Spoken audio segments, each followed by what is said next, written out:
नमस्कार दोस्तों स्वागत है आपका वर्मा लर्निंग पॉइंट चैनल में। और आप देख रहे हैं जीके से संबंधित महत्वपूर्ण क्वेश्चंस। तो चलिए शुरू करते हैं। क्वेश्चन नंबर 1, हवा महल किसने बनवाया? हवा महल किसने बनवाया? ऑप्शन ए गुरु रामदास ने, ऑप्शन बी महाराजा प्रताप सिंह ने, ऑप्शन सी रविंद्रनाथ टैगोर ने, ऑप्शन डी ब्रिटिश सरकार ने। तो इसका जो करेक्ट आंसर है वो है बी पार्ट, महाराजा प्रताप सिंह ने बनवाया था। बी पार्ट करेक्ट आंसर है, महाराजा प्रताप सिंह ने बनवाया था। और डिटेल जान लेते हैं इसके बारे में। देखिए, हवा महल भारतीय राज्य राजस्थान, पहली बात तो ये राजस्थान राज्य में है और उसकी राजधानी, राजस्थान की राजधानी जयपुर में एक राजसी महल है।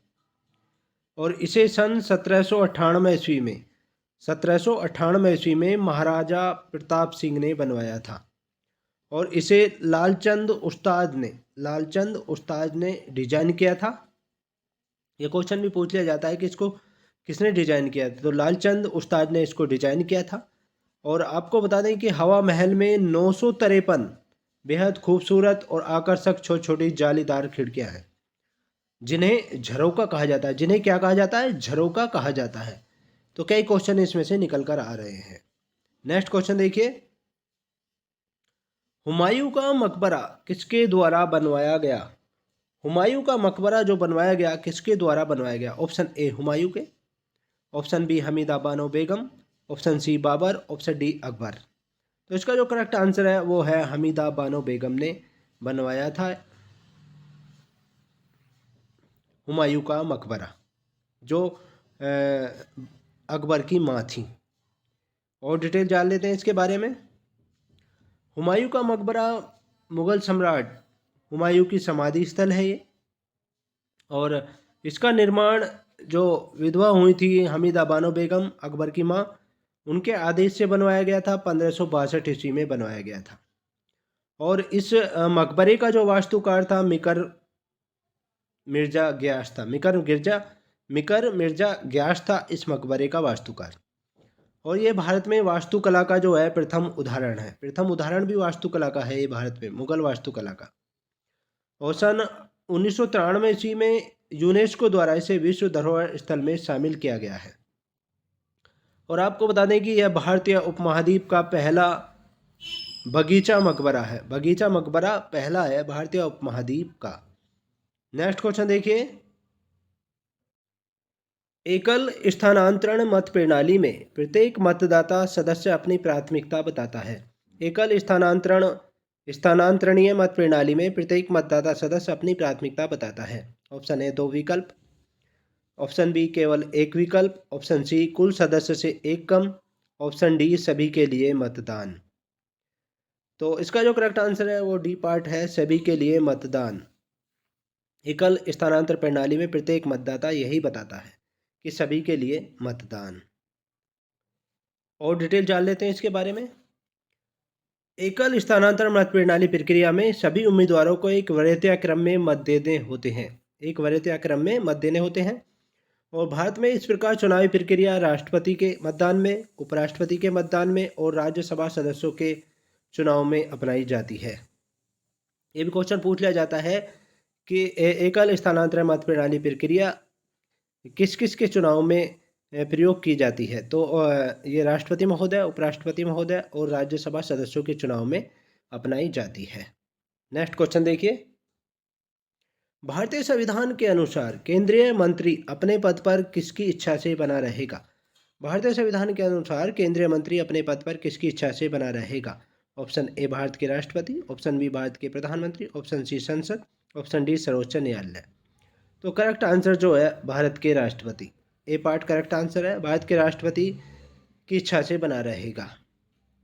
और मुख्य डिटेल देखते हैं इसके बारे में। अनुच्छेद 75 के अनुसार, अनुच्छेद 75 में दिया गया है कि राष्ट्रपति मंत्रियों की नियुक्ति प्रधानमंत्री की सलाह पर करेंगे और ये मंत्री राष्ट्रपति के प्रसाद पर्यंत अपने पद पर, पति नहीं यहाँ पर, पद पर बने रहेंगे। लेकिन इसका अर्थ यह नहीं है कि राष्ट्रपति मंत्रियों को जब चाहे उनके पद से हटा सकते हैं।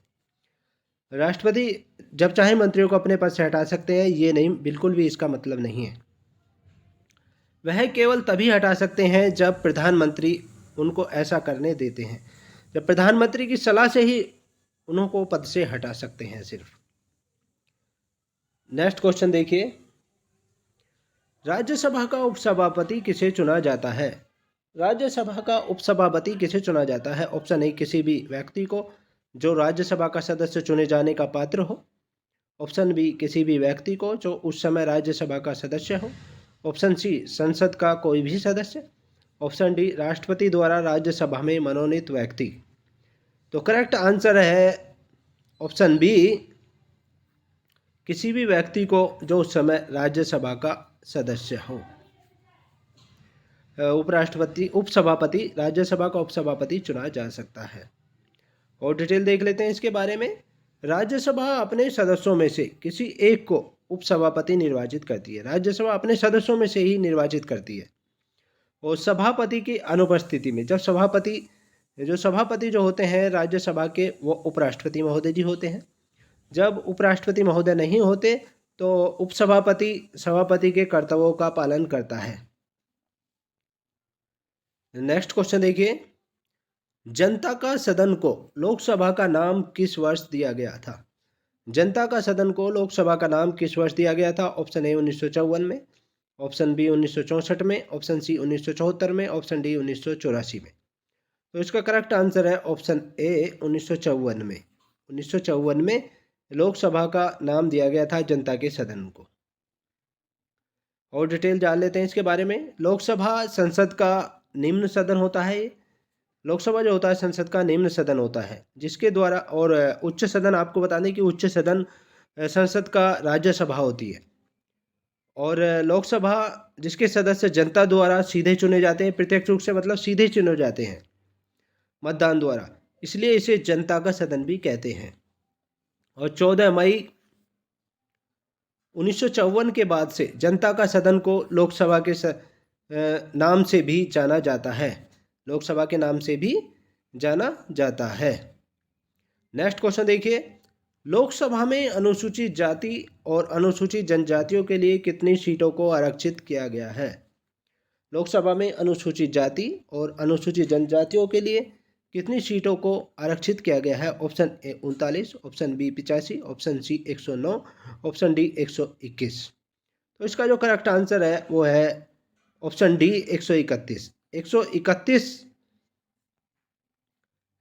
सीटों को आरक्षित किया गया है अनुसूचित जाति और अनुसूचित जनजातियों के लिए टोटल मिलाकर। अब डिटेल देखते हैं इसके बारे में। अनुच्छेद 330 के अनुसार, अनुच्छेद 330 में दिया गया है ये, संविधान के अनुच्छेद 330 में अनुसूचित जाति और अनुसूचित जनजाति के लिए लोकसभा में सीटों के आरक्षण का प्रावधान करता है। वर्तमान लोकसभा में अनुसूचित जाति के लिए 84 सीटें और अनुसूचित जनजाति के लिए 47 सीटें आरक्षित है। लोकसभा में 84 सीटें तो हैं अनुसूचित जाति के लिए, एससी के लिए, और एसटी के लिए हैं 47 सीटें। और आपको बता दें कि अनुसूचित जातियों एवं अनुसूचित जनजातियों के लिए राज्यसभा में आरक्षण का प्रावधान नहीं है। हाँ, राज्यसभा में आरक्षण का प्रावधान नहीं है, ये लोकसभा में है। तो ये थे जीके संबंधित महत्वपूर्ण क्वेश्चंस। नेक्स्ट वीडियो में आपसे फिर मिलते हैं, तब तक के लिए बाय, जय हिंद दोस्तों।